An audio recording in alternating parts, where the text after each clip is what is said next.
Good evening. Welcome to a special edition of Critical Issues, Alternative Views.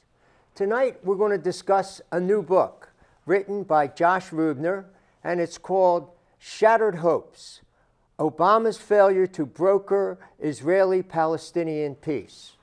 And with me tonight is Josh Ruebner, who wrote the book. And just to give you a little background on Josh, Josh is the National Advocacy Director of the U.S. campaign to end the Israeli occupation.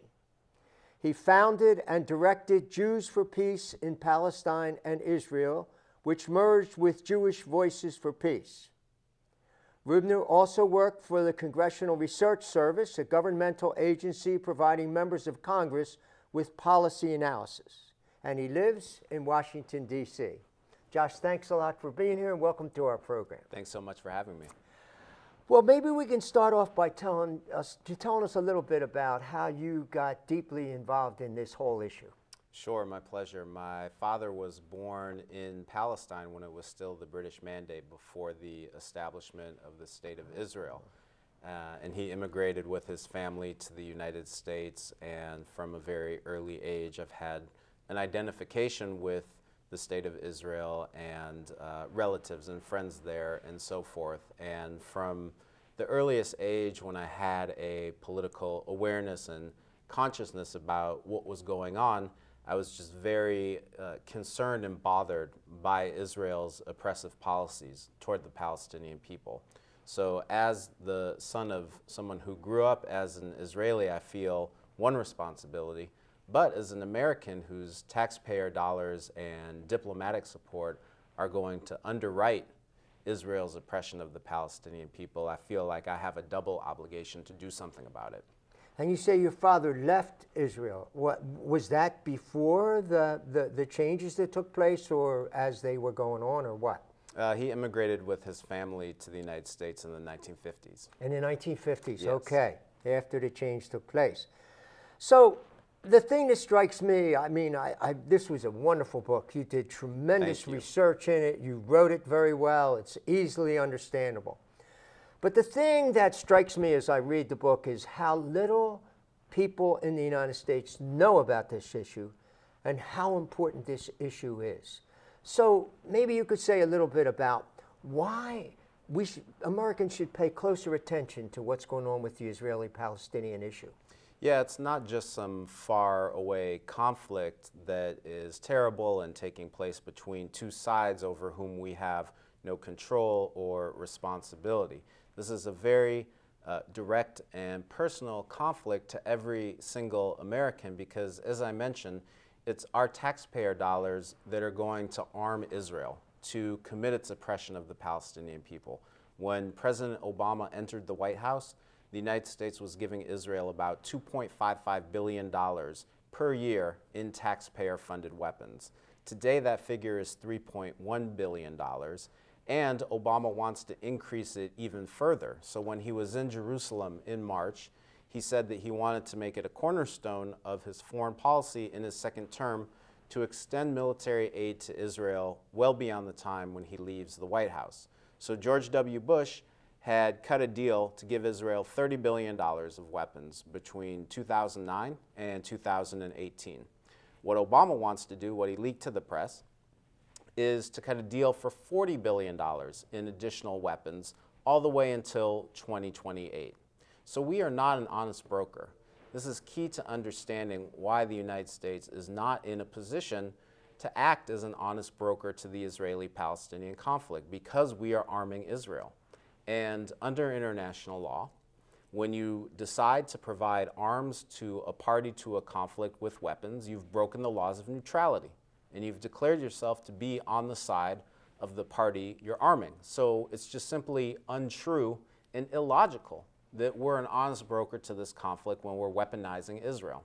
Now, apart from the military aid, which deeply implicates us in all of Israel's human rights abuses against Palestinians, because for example, when Israel fires white phosphorus artillery shells at Palestinian civilians, as it did in Gaza in 2008 and 2009, those are our artillery shells. We made them, we paid for them, we gave them to Israel.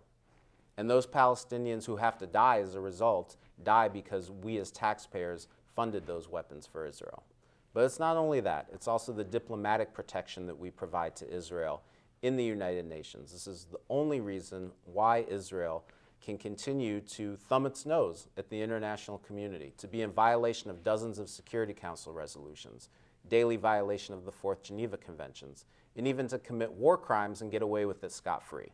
So it's really our responsibility for the continuation of this conflict. So two things, many things strike me with what you just said, but one of them is this. Here we are, and we're talking about cutting food stamps to the most vulnerable people in our nation. And at the same time, we're talking about dramatically increasing the amount of money that we give to Israel. And I wonder how many Americans know that. I wonder, how does it compare the resources, the amount of money we give to Israel to other countries in the world? Mm-hmm. Yeah, at the same time that Obama was promising $40 billion in weapons for Israel, this was the same time that we were having sequestration in this country, or across-the-board budget cuts to nearly every single social domestic spending program affecting hundreds of millions of Americans. So not only have food stamps been cut, but as a result of sequestration, the government supposedly does not have the money to pay for cancer-fighting drugs for seniors, for example. Yet Obama's able to pull a rabbit out of a hat and magically have $40 billion appear to give in weapons to Israel. I think it speaks about the misprioritization of how we spend our money in this country, and also about Obama's supposed commitment to the universality of human rights by prioritizing weapons for Israel above health care for seniors in this country. I think it's shocking. I think it's absurd. I think every American should be outraged by it. When I look at what the quality of life in Israel, it's a high quality of life for most people, not for the Palestinians, but for the Israelis. And when I look around the world and I look at starving people in sub-Saharan Africa, and I look at how people are living in Bangladesh, and how does the United States justify prioritizing Israel in a very well-developed country over these other needs with people in the rest of the world? Yeah, it's a great question, and what I neglected to mention before was that Israel gets 60% of the entire U.S. military aid budget. So about $3 billion out of $5 billion a year goes to Israel. There's additional economic aid that sometimes does go for good humanitarian purposes to other countries, but you're absolutely right, and we should be asking our elected lawmakers the question of why they're continuing to inundate Israel with these weapons when Israel has a higher per capita GDP than Spain, Saudi Arabia, South Korea even. Israel is not a poor country, but the fact that we're giving Israel this $3 billion check a year in weapons means that we're underwriting 20% of Israel's entire military budget. So this makes it much easier for Israel to avoid some of the guns versus butter debate that we're now having in this country, because we're subsidizing 20% of Israel's military budget. That being said, though, the Israeli economy is structured very similar to the United States in terms of the inequalities, the misdistribution of wealth between rich and poor. And so a lot of Israelis are just getting by or not getting by at all, similar to this country.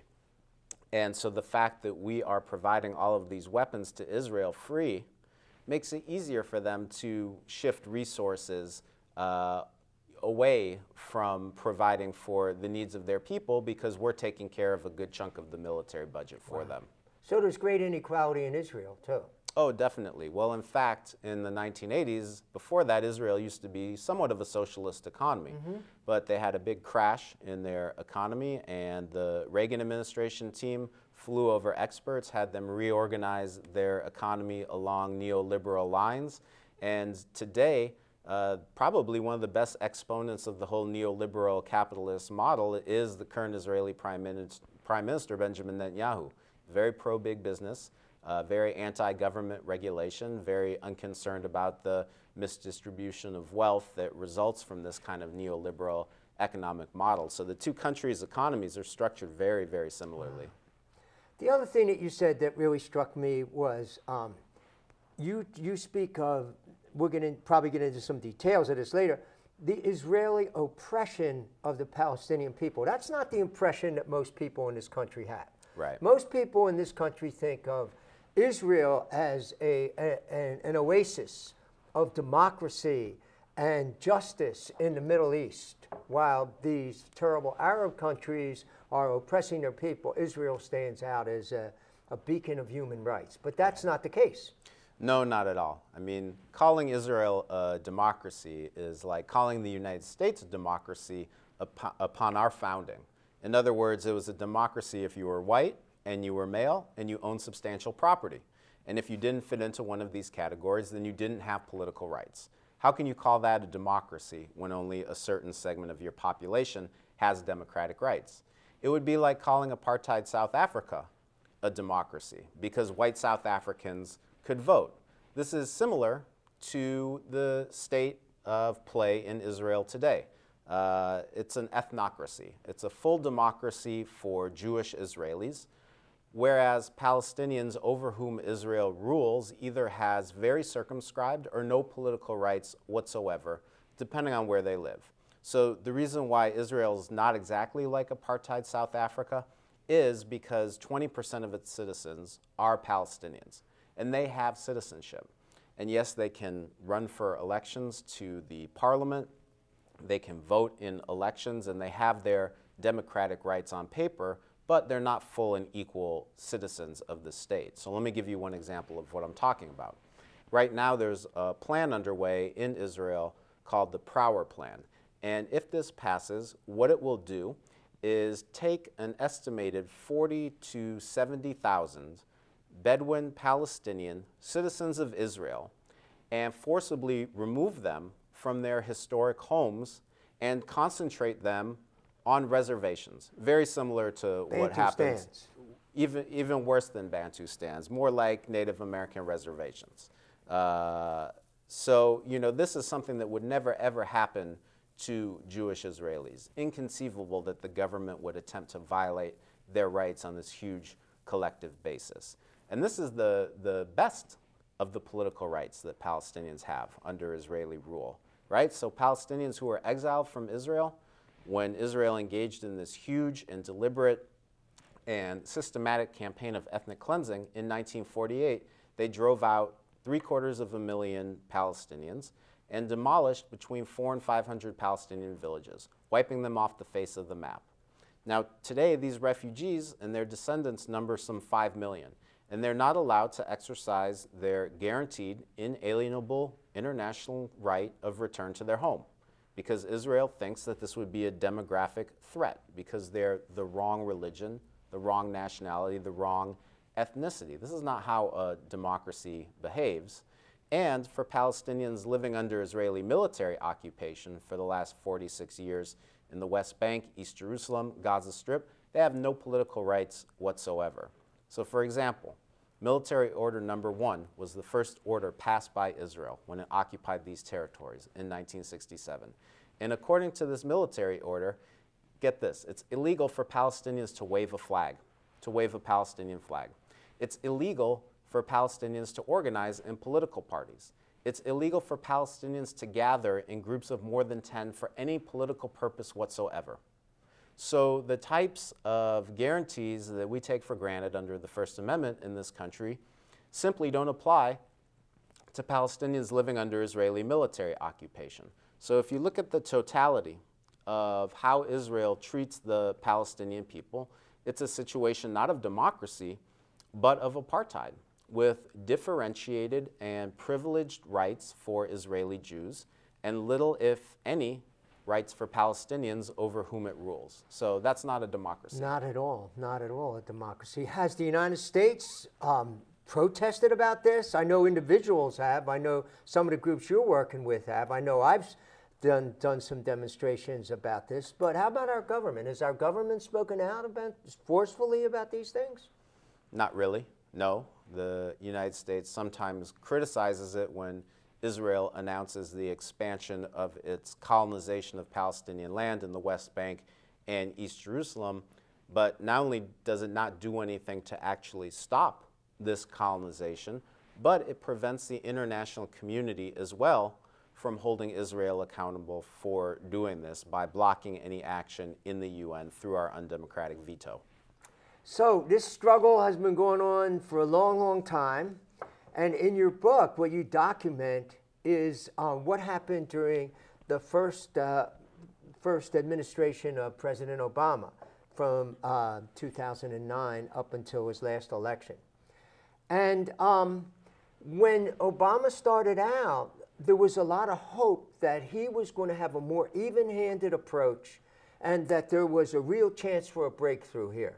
So maybe you could tell us a little bit about the whole saga that went on with the Obama administration.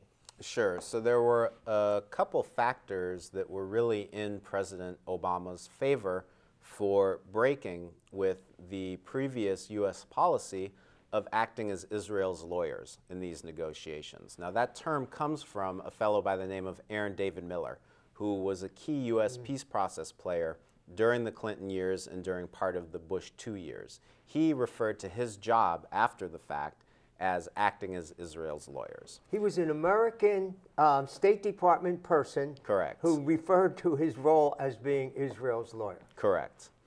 And so Obama had a number of factors going for him in breaking with this tradition. Number one, he had more contact with and understanding of and even empathy with Palestinians and Palestinian Americans than any other U.S. president.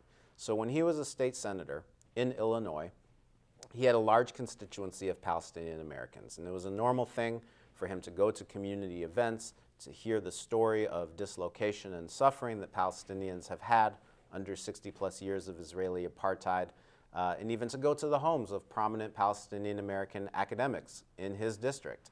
And in fact, thanks to WikiLeaks, we know that the current Israeli Prime Minister, Benjamin Netanyahu, told a visiting group of members of Congress in 2009 that Obama was, quote, an unbelievably informed president about this issue. He clearly knew what he was talking about, and he had this empathy for the Palestinians that no other president had. So when he went to Cairo in June of 2009, he stood up and said before the entire Muslim world that it's undeniable that the Palestinian people have suffered in pursuit of a homeland. No other U.S. president had said anything like this, including Jimmy Carter. Wow. The second reason why Obama could have been different on this issue was because he broke with this U.S. tradition of appointing someone like Aaron David Miller to shepherd the U.S. peace process. Instead, he appointed the former Senate Majority Leader, George Mitchell. Now, this was the same George Mitchell who helped to broker a resolution to 8 centuries of conflict in Northern Ireland. And we know from documents that were leaked from within the Palestinian negotiating team to Al Jazeera in 2011, I believe it was, that they were quite ecstatic over Mitchell's appointment. And what they said was that if Mitchell pursues the same type of conflict resolution principles that he did in Northern Ireland, to us, we might actually get a fair shake out of Washington that we've never had before.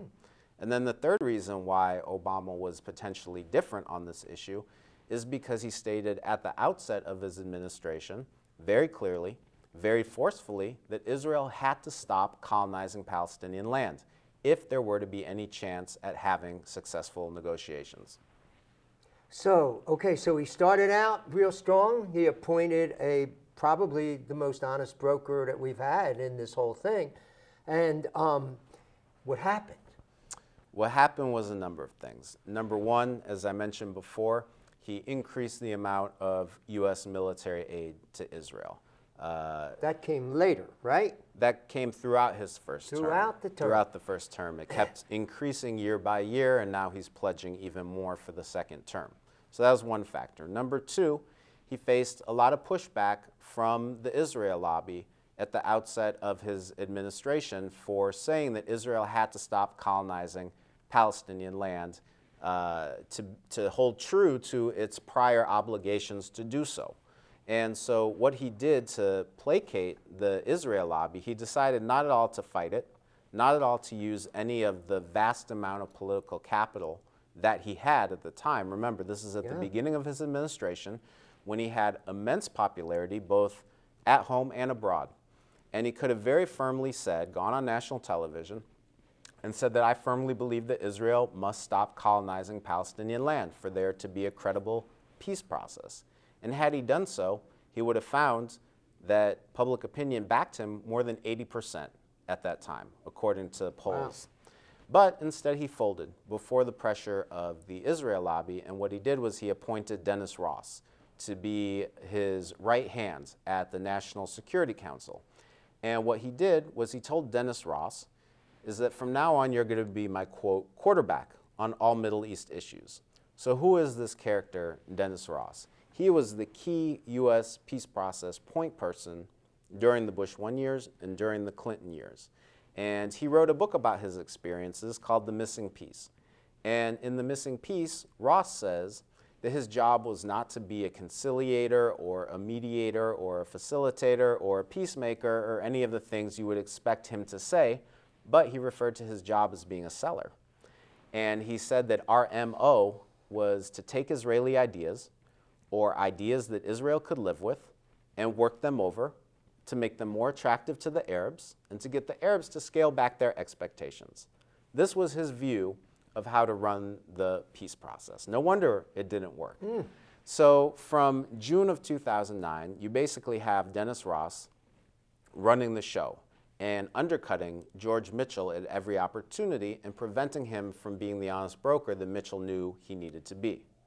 Now the third factor, the reason why Obama wasn't able to make any progress whatsoever and why the policy in 2013 is actually much worse than during his first term, is that he continued this U.S. tradition of protecting Israel at the UN, of making sure that Israel is never held accountable for its violations of international law, its neglecting of Security Council resolutions, and even the commission of war crimes.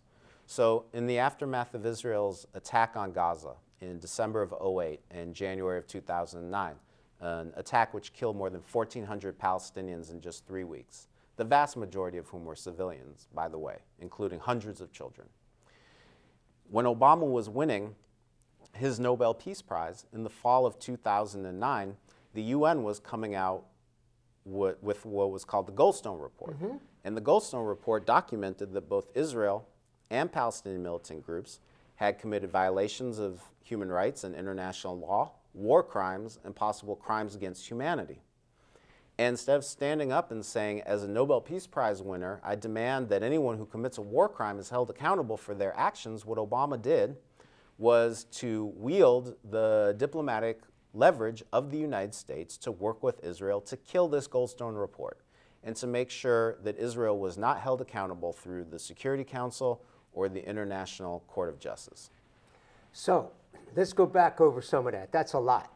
When you talk about colonizing Palestinian land, you mean the settlements. You mean Israelis moving into land that belongs to the Palestinians before the 1967 war, but moving more and more Israelis into their land and taking over their land and making it their own. How many people live in the settlements now? How many Israelis live in the settlements? Right. So in 1948, when Israel was established, it conquered 78% of historic Palestine. The remaining 22% is what we refer to today as the West Bank, East Jerusalem, and Gaza Strip. And these territories were conquered and occupied by Israel in 1967 and have been held under belligerent military occupation since then. And almost immediately after Israel occupied these territories, they began to settle them, colonize them. And this is a violation of international law. It's actually much more than that. It's a war crime, according to the Fourth Geneva Convention, to take your population and to transfer it into territory that you are holding under military occupation. So yes, Israel's settlements are an obstacle to peace and all the other things that the United States usually terms them, but they're much more than that. They're war crimes. And so the problem, one of the main problems with the, quote, peace process between Israel and the Palestinians is that over this last 20+ years of talks, the population of Israeli settlers has nearly tripled in the occupied Palestinian territories, taking away the land that would make for a potentially viable and contiguous independent Palestinian state in these territories. So at the start of this process, you had about 250,000 Israelis who lived beyond what's called the Green Line in these territories that Israel conquered in 1967. Today, according to the Israeli Prime Minister, Benjamin Netanyahu, there are more than 650,000. And more than 5,000 new settlement units have been announced just since these negotiations restarted in July. So, wow. So we see that going on. Obama could have taken a stand against that, and he didn't. The pressure must have been huge. And the pressure came from where? It came from the AIPAC, the American Israeli Political Action Committee, and from Congress? Is that where the pressure came? Yeah, exactly. So what happened when Obama, at the beginning of his administration, was at his most adamant that Israel had to freeze settlements, AIPAC, the American Israel Public Affairs Committee, mobilized 77 U.S. senators to send Obama a letter telling him to knock it off, to undercut Obama's foreign policy. This was truly astounding. Here was the President of the United States trying to stake out a rational course forward for trying to get these negotiations on track. And Israel had committed in the course of the peace process 3 times to freeze its colonization of Palestinian land. In 2001, the Mitchell Report. In 2003, the Roadmap. And in 2007, the Annapolis Peace Conference. All these happened under George W. Bush. But despite the fact that Israel had committed to doing this 3 times, and all Obama was saying was that Israel should fulfill its prior obligations, here you have AIPAC working with Congress to undermine him and to say, basically, don't air dirty laundry in public and stop pressuring Israel in this fashion. And that's exactly what he did. So how come 77 senators backed that? I mean, don't they know the things that we've just been talking about? How come? But it seems to violate everything we say we stand for as a country. What is it that does it? Is it the power that AIPAC has over them? Well, I don't believe that politicians are moral animals. I don't believe that they make decisions based on what's good for people. They make decisions based on what is going to win them the next election.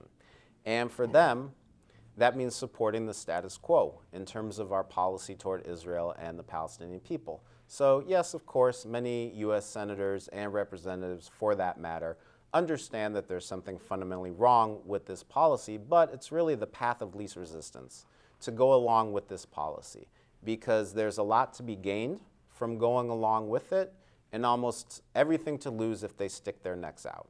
And so what that says to me is that we need to do a better job, people who support human rights and international law and who want to see freedom, justice, equality, self-determination for the Palestinian people, all of these things. We have to do a better job of pressuring our elected officials to change their political calculus. Right. And if that's going to happen, people have to know what's going on. And that's why I'm so glad you're here today. The third thing you talked about was the U.S. protecting Israel from any international sanctions, any international pressure. And you mentioned the Goldstone report. Now, that was a result of Israel going into Gaza, which was under Palestinian, by law, is under Palestinian control, and attacking in a violent, terribly violent way. 1,400 people killed, many of them children. You describe in your book some of the terrible kinds of things of gathering families into a house and then firing into the house and killing large numbers of people and not letting medical aid go into those people. And terrible, terrible things that happened. So the United Nations sent a delegation there to investigate that, to see if there were human rights violations.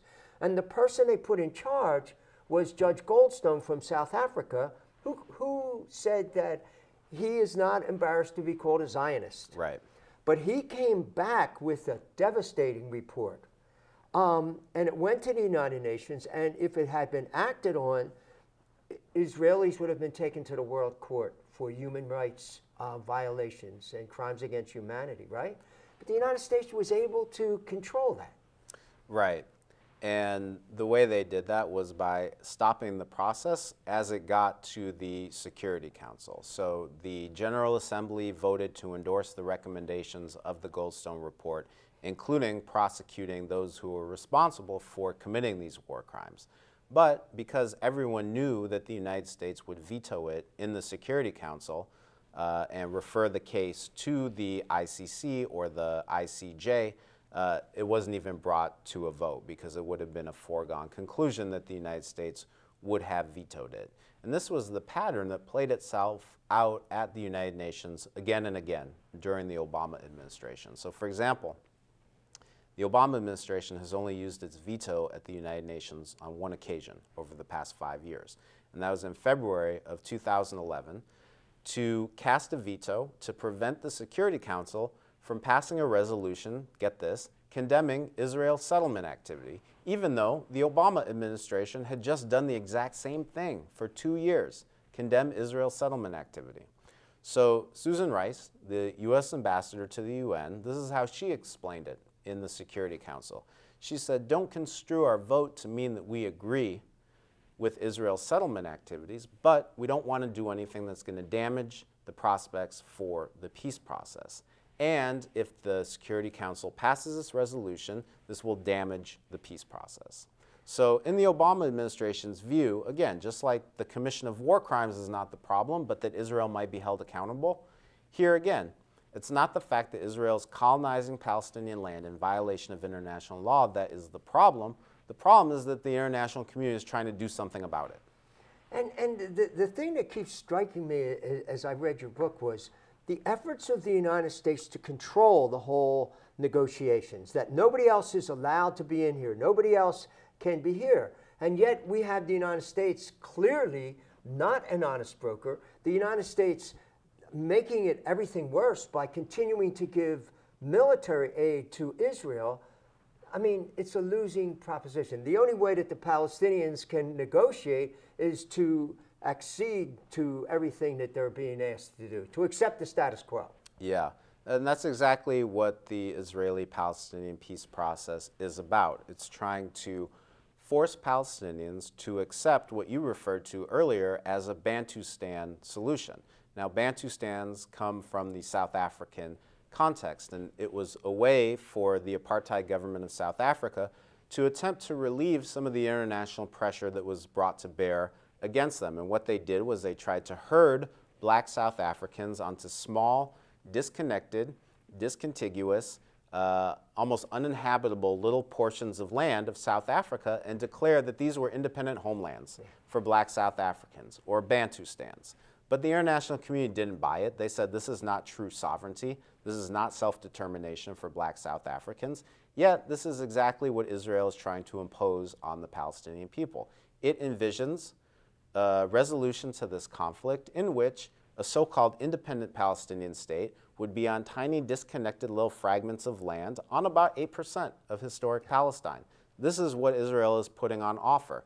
And all of these disconnected little pieces of land would be surrounded by Israeli settlements, Israeli bypass roads that only Israeli Jews can use and that are off limits to Palestinians, surrounded by Israeli military bases, and the West Bank would be encased in this wall. In other words, the West Bank would be a second version of what the Gaza Strip is today, which is an open-air prison.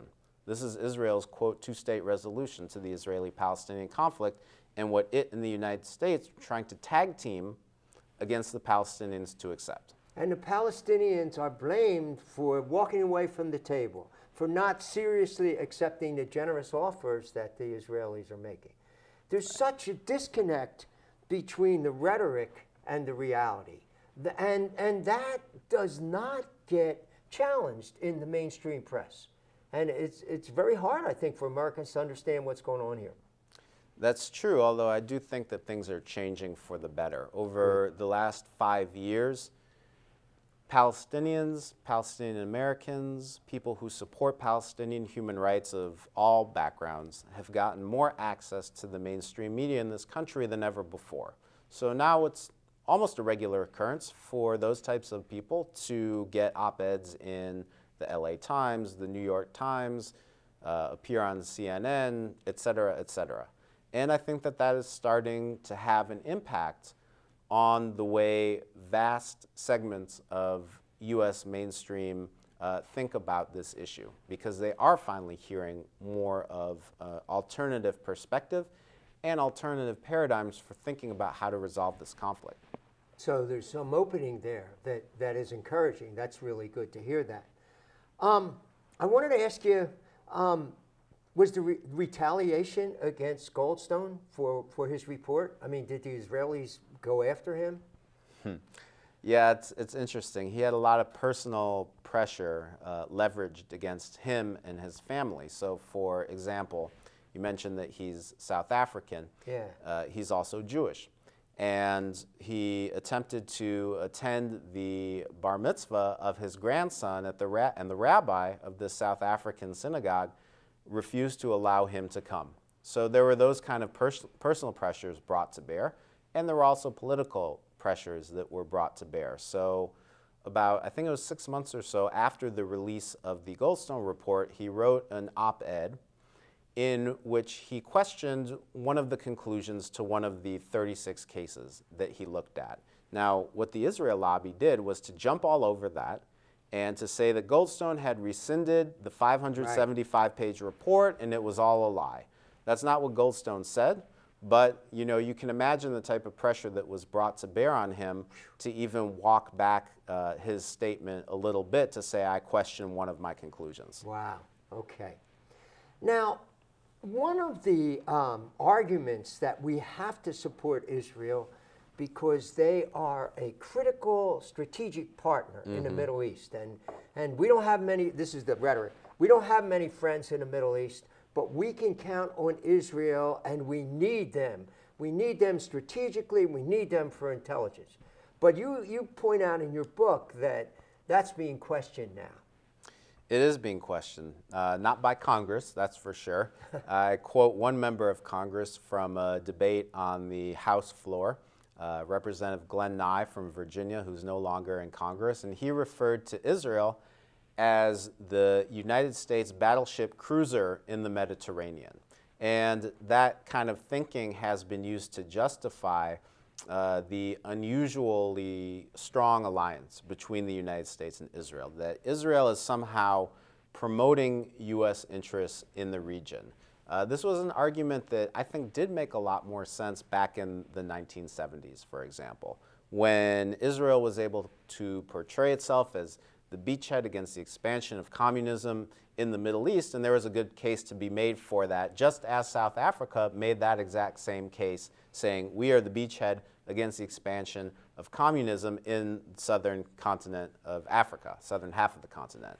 But that argument obviously doesn't hold any water since 1991 and the collapse of the Soviet Union. Right. So Israel's kind of been fishing around for a justification for this, quote, strategic alliance between the two countries.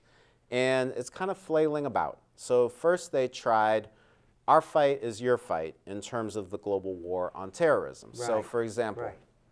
2 days after September 11th, Ariel Sharon, who was the Prime Minister of Israel at the time, said the chair of the PLO, the Palestine Liberation Organization, Yasser Arafat, is our bin Laden, in an attempt to equate Israel's oppression of the Palestinian people with the terrorist attacks of September 11th.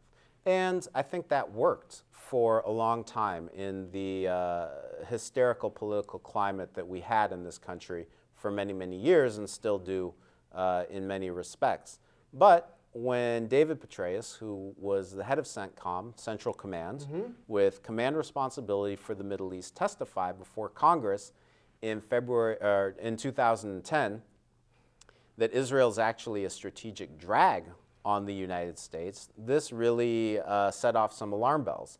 And what Petraeus said was that Israel acts as a recruiting agent for al-Qaeda, directly contradicting this notion that Israel is somehow helping the United States in the so-called global war on terror. So I document in my book how these strategic assessments of the value of Israel underwent a shift during the Obama administration. Really, yeah. So I think that's got to be increasingly questioned. We are putting these resources in here. We are overlooking these human rights violations. And what are we getting out of this whole thing? It's just really an amazing kind of a thing. But I do want to say, if I could, that we are getting something out of this. It's not all a one-way relationship. The weapons producers in Israel and the United States work together hand in glove. So today there are probably about 70 or 80 different Israeli corporations, weapons makers, that have subsidiaries in the United States. And they're working together with U.S. weapons manufacturers on a lot of the weapons that are being deployed to fight U.S. wars abroad. So for example, Israel is armoring the Bradley fighting vehicles that have played such a huge role in Iraq and Afghanistan. A lot of the drone technology that the United States is deploying all over the world is Israeli.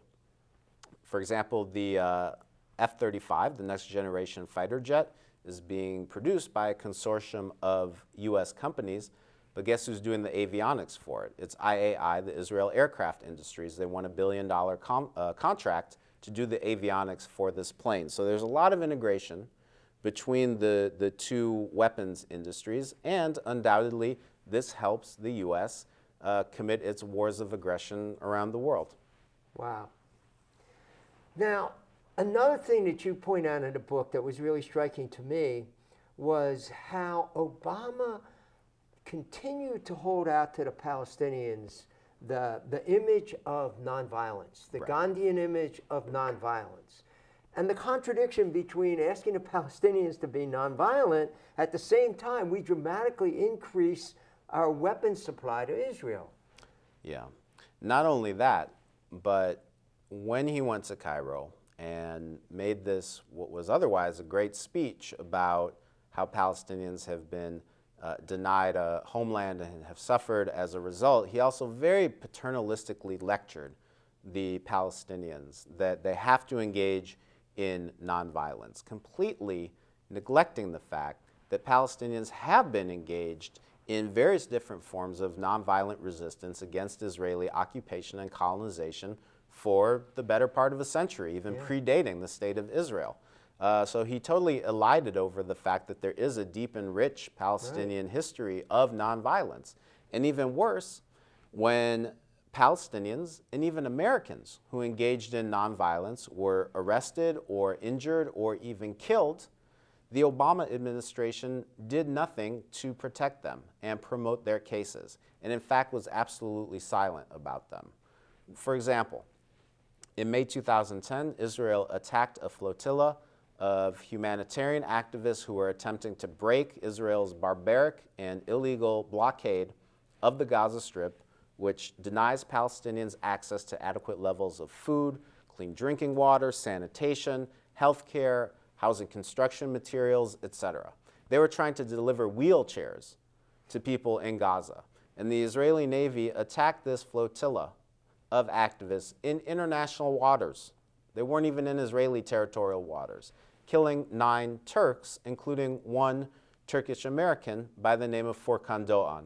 Now, the UN investigatory committee that looked into this found that Furkan, who was 19 years old at the time, was actually executed at point-blank range, shot in the back and shot in his head while lying on the floor under Israeli military control.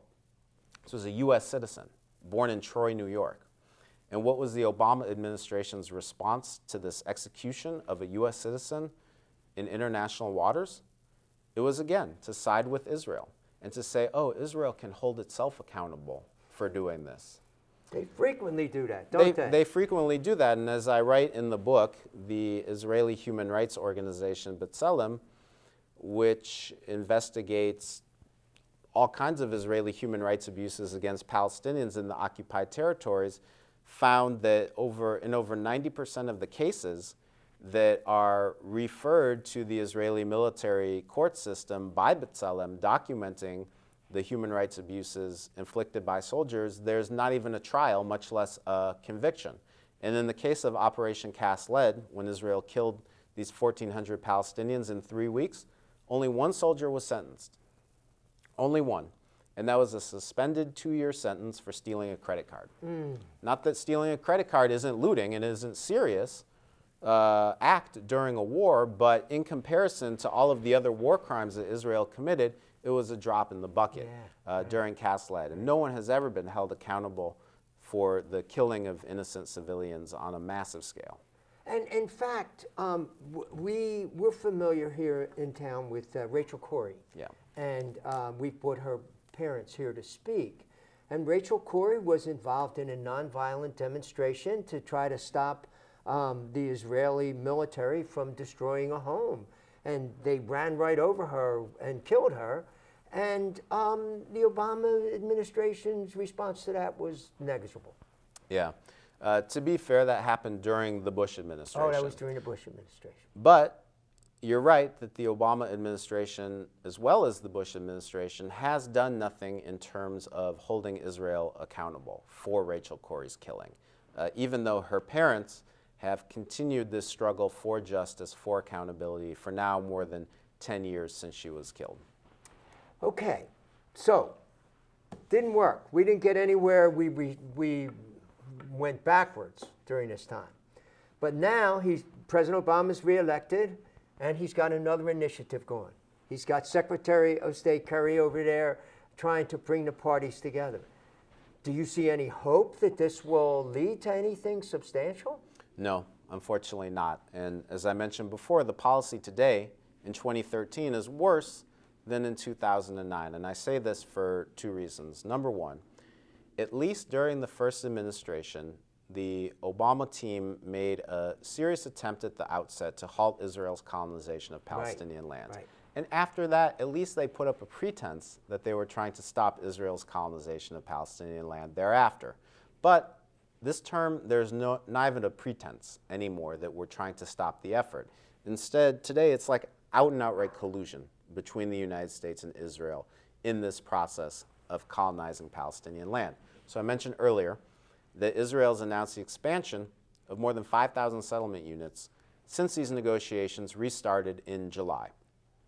So a reporter asked Secretary of State John Kerry the logical question after Israel announced for the umpteenth time that it was building new settlements. He said, "Do you expect that Israel is going to continue to do this while the negotiators are sitting down and talking during this 9-month time frame that you've put forward?" And Kerry said something to the effect of, yes, we understand that there are a lot of Israeli settlement projects that are in the pipeline, and we are expecting that they're going to continue to announce settlement expansion while these talks are taking place. Now, Yasser Abdrabbu, who's one of the senior Palestinian negotiators involved in every single peace talk for the last 20-plus years, has come out and said, these are the most fruitless talks we've ever had. Then there's simply no point to having them. This is why the Palestinian negotiating team has resigned again and again over the past few weeks, because they understand that this is pointless. This is just a charade to enable Israel's ongoing colonization of Palestinian lands. The other reason, the second reason, why I think this policy is worse in Obama's second term is because we've gone back to this U.S. tradition of appointing a pro-Israel ideologue to shepherd Israeli-Palestinian peace. This time around, it's a guy by the name of Martin Indyk, who, before he worked for the U.S. government, was employed by the American Israel Public Affairs Committee. How can you seriously, with a straight face, appoint a clear pro-Israel ideologue to this position? To me, it brings to mind Einstein's definition of insanity, doing the same thing over and over again and expecting that somehow you're going to get a different result out of it, but we are not going to. So why is Obama going through this charade? Because he knows it's a charade. He has to know it's a charade. I mean, is it to improve his image internationally, when I would think it would hurt his image internationally?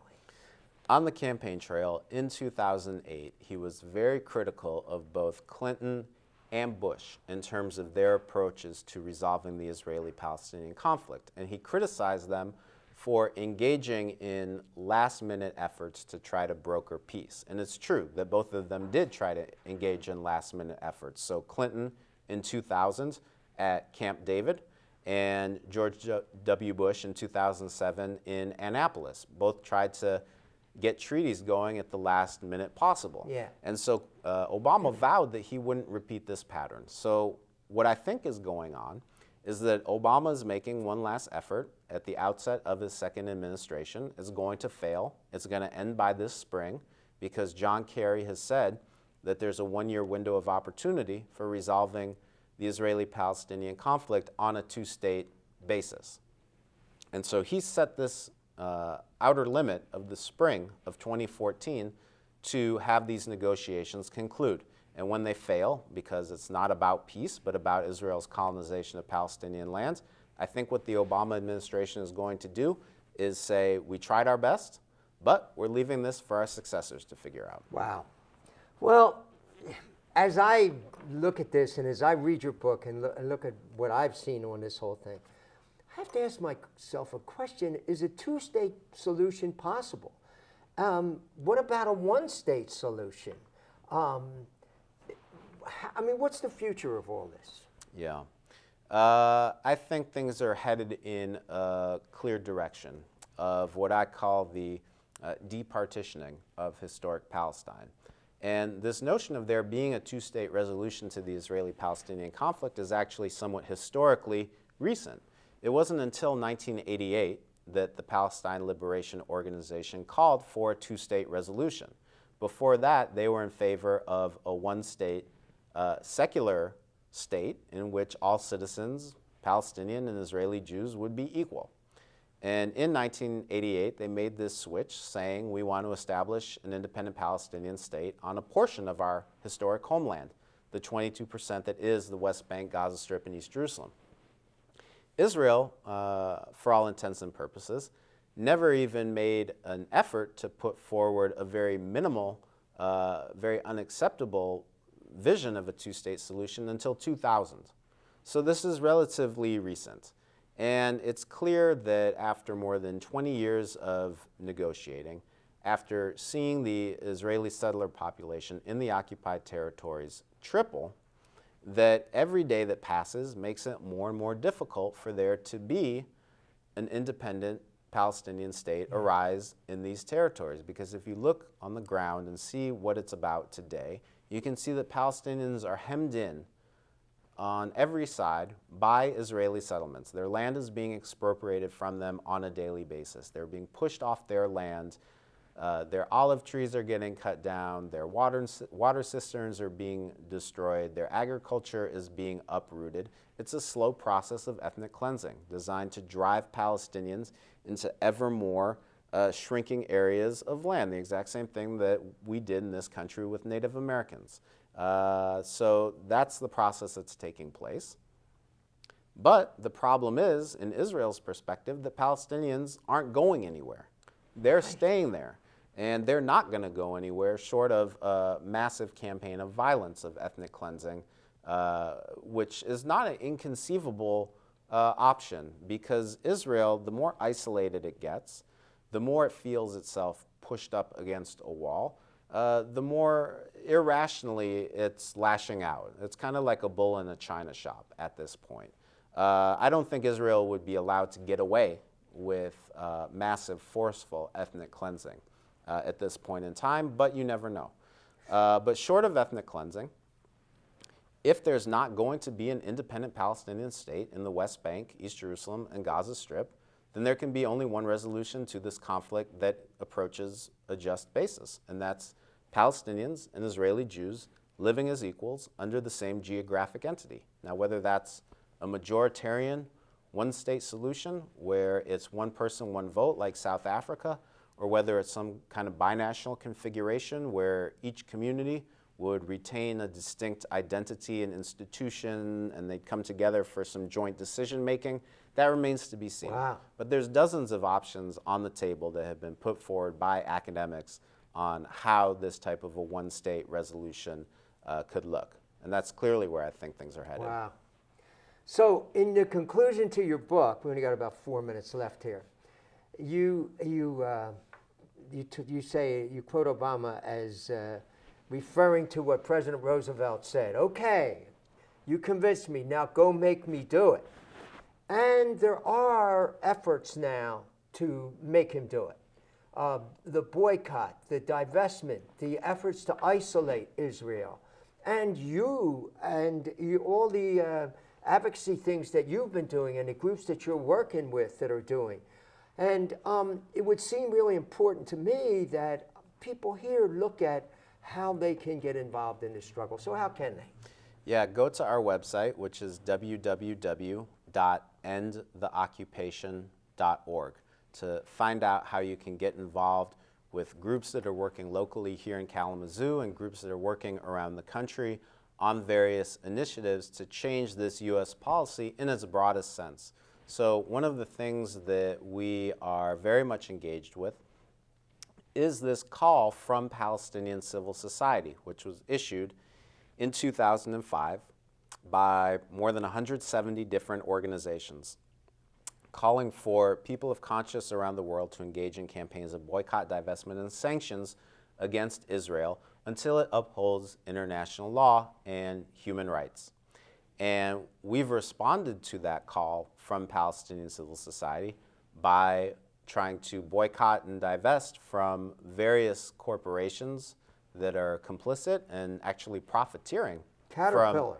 Caterpillar, exactly. So Caterpillar bulldozers, which are paid for by us as U.S. taxpayers and given as weapons to the Israeli military, are then turned around and used to demolish Palestinian homes.